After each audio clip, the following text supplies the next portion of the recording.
Okay, after you've logged into your new WordPress blog, you're going to go to the dashboard. We're just going to cover some things about the dashboard really quickly. This is an overview of your site. It's pretty much your site in one shot. As you develop your blog, you'll see different things on here that will start to change over time. A couple of things about the dashboard. Clearly this up here is a link to your actual blog if you wanted to go and take a look at it. And over here on your left is your navigation. You're going to find that, and this should be a pretty standard for a lot of people. Also, a little thing about the navigation along the side is that if you'll notice in between where each of these navigation bars break, your icon will change, your mouse icon. If you click on that, that'll actually compact your navigation on the side so you can save yourself a little bit more screen room if you have a limited screen. So you want to really try and maximize your real estate.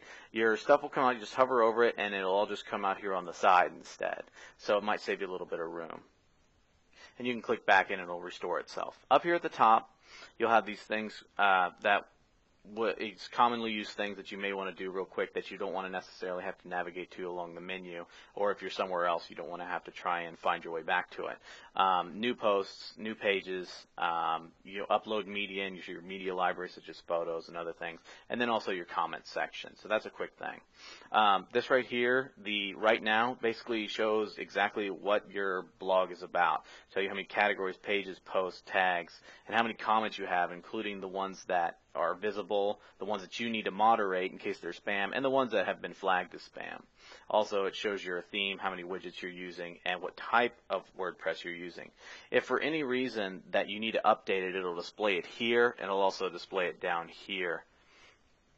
You can change your theme by clicking on this button very quickly. So, recent comments, if you have a comment that you may feel that you want to comment back on, or maybe maybe it shows that maybe it might be something that's spam, you'll see some of the recent comments here with also a quick menu that pops down that you can do right there from the dashboard. If you say, well, that's actually a spam comment, I want to spam it, or maybe even just want to delete it. Plugins, this is from WordPress itself. It's actually feeding to you directly. It's showing you kind of new plugins, popular plugins, recently updated ones. So in case it's something that you might be interested in, it kind of keeps you in the loop about what's going on in the plugins. Drafts, this is something that if you keep a lot of drafts for common use, or maybe it's something you haven't completed, it'll show there. It's not really something that's used that much depending on where you are. Also, the WordPress development blog shows you what's going on in the WordPress world, such as right now, as of the recording, Beta 2 just came out for WordPress 3.0, so if some people like to see what's going on in the new versions of WordPress, it'll show you that kind of stuff here. Other WordPress news, it's just basically their feed of their different things. And your incoming links down here at the bottom. Your incoming links will basically show you how many people are linking to your blog. So basically what you want to do is just find out if you wanted a quick overview without having to do the manual searching yourself. That will do that for you. So it's a really nice thing to have.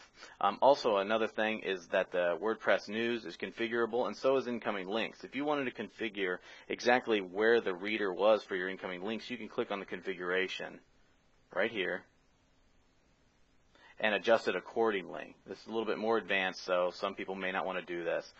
So if you have a lot of items coming in and new ones coming in every day, maybe you want to see which ones are coming in, or if maybe you don't really care, you just want to show 5.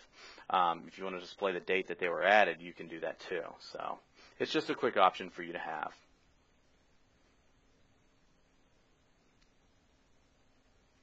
Same thing for the other WordPress news, you can configure it. And the best part about other WordPress news is that this is actually a feed reader. So if you have something maybe in your industry that you want to use, you can actually put anything you want in here, any feed at all. So if you wanted to feed from your favorite blog or your top digs or your stumble upon, you can put any feed in there. It just says WordPress news for now. So if you want to, that's just a quick feed reader for you to use at your disposal. It's not just WordPress news. Another handy feature about the dashboard that a lot of people don't really know about is the screen options and help sections. These are actually everywhere, and they're configurable across a multitude of pages, so they kind of change depending on what page you're on. But where it has some of the most robust options is on the dashboard. So if you click this, a drop-down will come up, and you can basically show what you do or do not want to see every time you log in. Other WordPress news, the development blog, your drafts, that kind of stuff you don't really care about, so it doesn't really matter and you don't need to use it. The plugins, and you can make all that go away. Also, if you have a lot of dashboard widgets, a lot of plugins might start to display them after a while, and so it's kind of making it crowded. You can adjust how many columns your dashboard is showing, and that'll automatically update, and you can switch things around on the fly. So I want that right there, my recent comments on the right, and that can help you organize it in a different way. Let's say if you have a lot of widgets. So that's another thing that you can do with the screen options. One last thing I didn't mention was the quick press. Quick press basically allows you to, if you have a quick thought or something that you just really need to get down really fast, you can put that in the quick press area. It does not have a rich text editor like the regular posting does, so remember that. So this is usually very plain text content that you're going to be putting in the quick press area. So that pretty much does it for the dashboard, and we'll see you in the next video.